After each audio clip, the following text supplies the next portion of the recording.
Dating apps promise to make meeting people easier and safer than ever before. You could chat, video call, and get to know someone before meeting in person. But what happens when the person behind the profile isn't who they claim to be? These 3 real experiences will show you the dark side of online dating.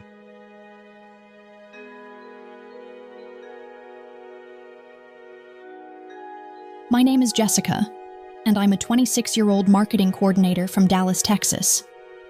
Like millions of other people, I use dating apps to meet new people after my last relationship ended. I'd been on Tinder for about 6 months with mixed results.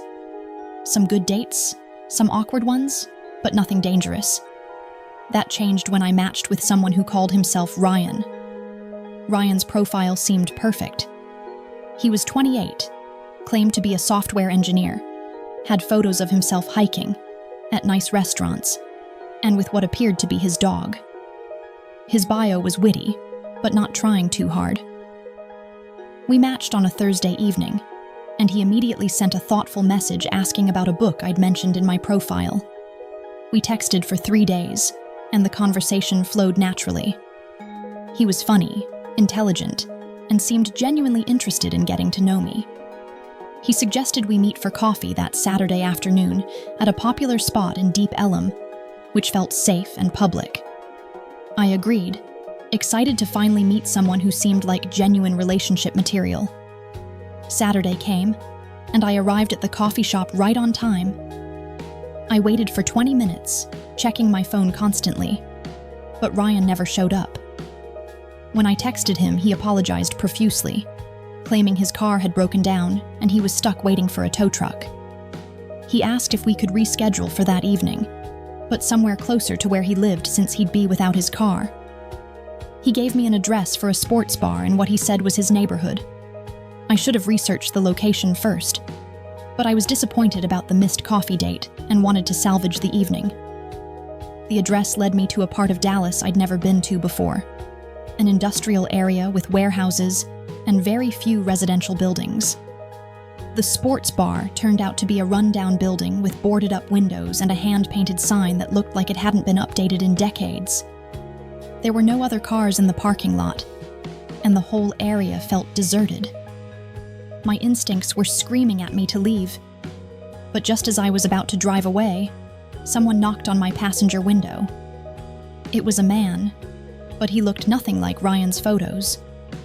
This person was older, probably in his 40s, with greasy hair and clothing that hadn't been washed in days.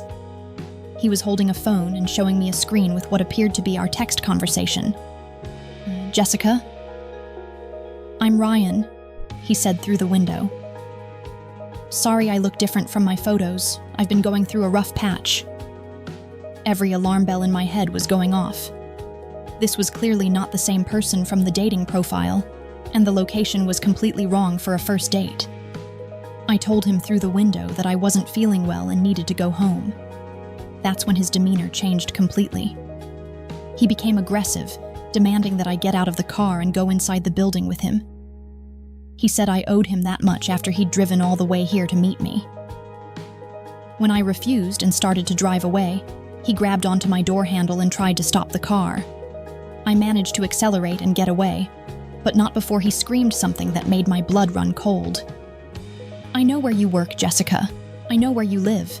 This isn't over." I drove straight to the nearest police station and filed a report. When the officers looked into it, they discovered that the photos Ryan had been using belonged to a real person, a software engineer in Austin, who had no idea his pictures were being used for catfishing.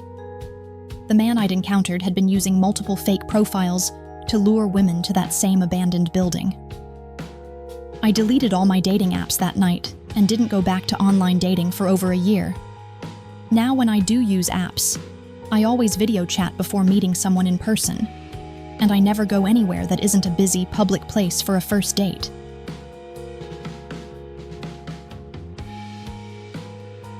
I'm Michael, a 29-year-old teacher from Phoenix, Arizona. I'd been using Bumble for about 4 months when I matched with someone named Ashley. Her profile showed an attractive woman in her mid-20s with photos from hiking trips, concerts, and what looked like a professional photo shoot. She seemed adventurous and fun, exactly the type of person I was hoping to meet. Ashley messaged me first, which was normal for Bumble, and we quickly discovered we had a lot in common. We both loved hiking, were into the same TV shows, and even had similar taste in music. Our conversations were engaging, and she seemed genuinely interested in my work as a high school history teacher. After 2 weeks of chatting, we decided to meet for dinner at a popular restaurant in Scottsdale. The night of our date, I arrived at the restaurant and waited for about 30 minutes, but Ashley never showed up. When I texted her, she claimed there had been a family emergency and asked if we could reschedule. I was disappointed but understanding. Family emergencies happen. We rescheduled for the following weekend, this time for lunch at a casual cafe in downtown Phoenix. Again, Ashley didn't show up. When I reached out, she had another excuse. This time she said she'd gotten food poisoning and was too sick to leave her apartment. At this point, I was starting to get suspicious. 2 missed dates with elaborate excuses seemed like more than just bad luck. But Ashley was persistent, apologizing, and asking for another chance. She suggested we meet for coffee the next day, promising that nothing would prevent her from showing up this time. I almost said no, but curiosity got the better of me.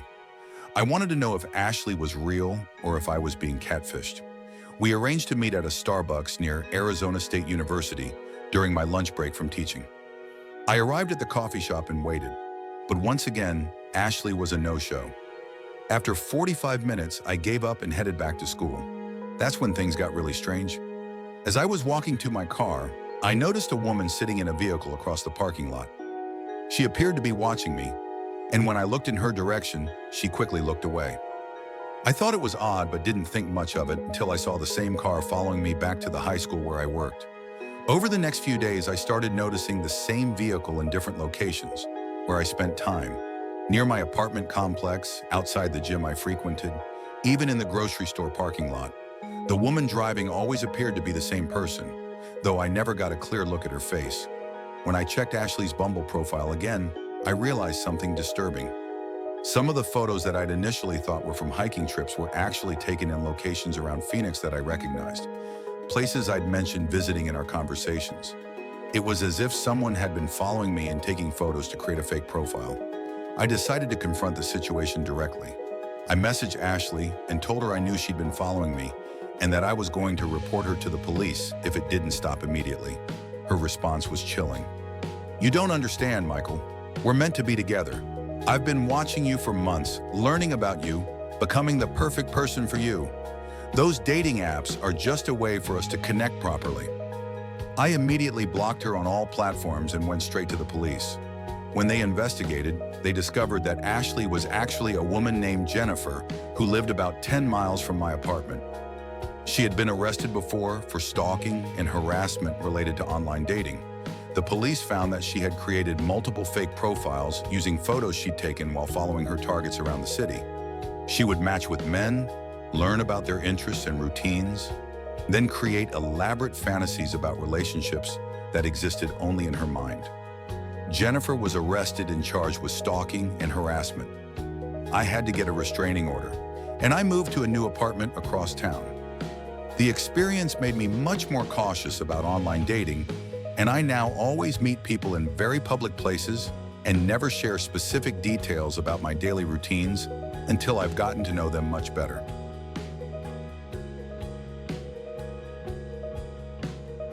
I'm Sarah, a 24-year-old nurse from Seattle, Washington. I'd been having good luck with Hinge, which felt more relationship-focused than other dating apps.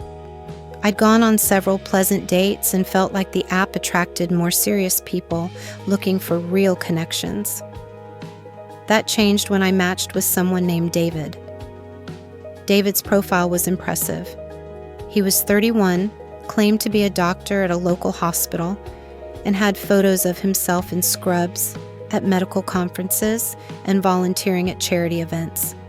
His prompts were thoughtful, and he seemed like someone who shared my passion for healthcare and helping others. We matched on a Sunday, and David immediately sent a long, detailed message about his work in emergency medicine. He asked thoughtful questions about my nursing career and seemed genuinely interested in discussing the challenges we both faced in healthcare. Our conversation continued for several days, and I was impressed by his knowledge and professionalism. After a week of messaging, David suggested we meet for dinner at an upscale restaurant near the hospital where he claimed to work. He said he'd just finished a long shift and wanted to unwind with good food and company. The restaurant he chose was expensive, but I figured if he was a doctor, he could afford it.